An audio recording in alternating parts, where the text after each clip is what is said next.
में से कितने लोग हैं जिनकी इंग्लिश बहुत अच्छी है, जो पूरे कॉन्फिडेंस से इंग्लिश बोल सकते हैं? सोच लेना, मैं यहाँ पे बिठा करके बुलवाऊंगा, सोच लेना। कुछ का ऐसे ऐसे नहीं, ये थोड़ा ज्यादा हो रहा है, इतनी अच्छी भी नहीं है। कितने लोग हैं जिनको इंग्लिश समझ तो आ जाती है लेकिन बोल नहीं पाते हैं कॉन्फिडेंस, अपने आप को एक्सप्रेस नहीं कर पाते? सर फंबल बहुत करता है, फंबल होता है और अंदर से बोलने से पहले ही हमको डर लगने लग जाता है कि अगर मैं आपको यहाँ पर बुलाऊं आपको समझ आ जाएगा अगर कोई इंग्लिश में बात करेगा, लेकिन अगर मैं आपको कहूंगा बोलने के लिए तो आप कॉन्शियस हो जाओगे। जितने हम फ्लुएंटली हिंदी बोलते हैं उसी कॉन्फिडेंस से हम इंग्लिश में बोलते हैं। उस कॉन्फिडेंस से हम नहीं बोल पाते, तो उस कॉन्फिडेंस से कैसे बोलें? That is the challenge. Problem पकड़ में आ रही है ना?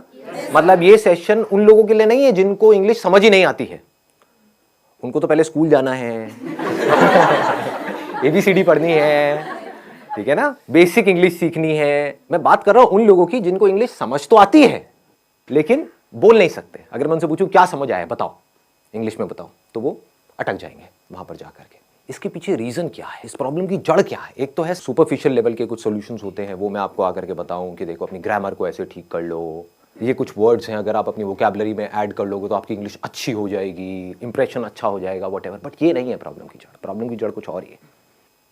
पहले हमको समझना पड़ेगा हम करते क्या है। हम कोई कहीं पर कुछ गलती कर रहे हैं और वो गलती कोई डीपली समझता नहीं है कि वो गलती क्या है। अगर वो हमको पकड़ में आ जाए तो हम इस प्रॉब्लम का सोल्यूशन निकाल सकते हैं।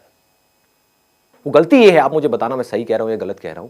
वो गलती ये है कि जब आप हिंदी में बोल रहे होते हो तो हिंदी में ही सोच रहे होते हो, उसको ध्यान से सुनना, और हिंदी में ही बोल रहे होते हो।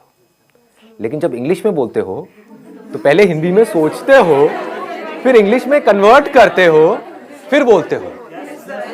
यस और नो? ये प्रॉब्लम की जड़ है। अगर किसी तरह से हम इसका सॉल्यूशन निकाल लें फिर इंग्लिश आपकी फ्लुएंट हो जाएगी, फिर आपको इंग्लिश बोलने में कॉन्फिडेंस आ जाएगा। यानी कि आप इंग्लिश में ही सोचो और बोल दो, वो जो बीच का गैप है वो हट जाए, ज्यादा सोचना ना पड़े।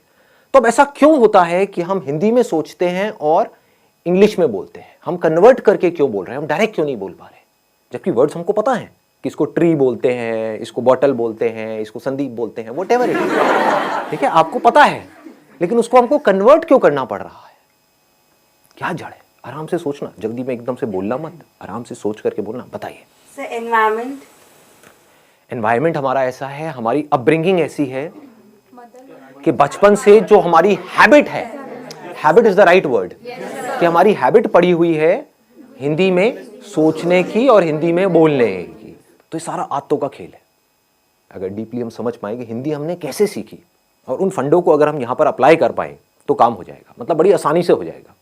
एक है लंबा प्रोसेस कि आप किसी इंस्टीट्यूट में जाओ, वहाँ पर जा करके स्टेप बाय स्टेप सीखो, एक एक करके आपको बताएंगे वर्ब क्या होती है, एडजेक्टिव क्या होता है, नाउन क्या होता है, ये क्या, उसी में आदमी पागल हो जाएगा। एक तो पहले ही वर्ड्स को कन्वर्ट करना पड़ रहा है, साथ में ये भी देखना पड़ रहा है ये नाउन है, एडजेक्टिव है, वर्ब है, मैं सही बोल रहा हूँ गलत बोल रहा हूँ, हो गया ना? और ज्यादा कॉम्प्लिकेटेड हो जाएगा। तो सीख भी सकते होगे तो नहीं सीख पाओगे, अगर सीख भी जाओगे अंदर ही अंदर तो बोल नहीं पाओगे, क्योंकि अंदर और खचड़ पचड़ हो गई। मतलब बेसिकली जैसे पानी है ना, वो बहता है कि मतलब कोई रुकावट ना आए, ऐसे वो बहनी चाहिए, उसको फ्लुएंसी बोलते हैं। तो मैं आप लोगों से पूछता हूं कि हिंदी हमने कैसे सीखी? अगर हमको ये समझ आएगा तो हम इंग्लिश को भी सीख सकते हैं और बड़ी जल्दी सीख सकते हैं। क्या आपने पढ़ करके सीखी? मतलब जो स्कूल में हिंदी सिखाई तब आपको हिंदी समझ में आई, या उससे पहले ही आप हिंदी सीख चुके थे?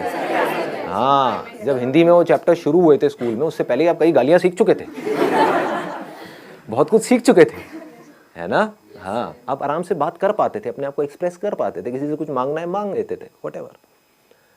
तो कैसे सीखी हमने हिंदी? इंटरैक्शन करके। लेकिन इंटरैक्शन, हमें तो हिंदी आती ही नहीं, हम इंटरैक्ट कैसे करें?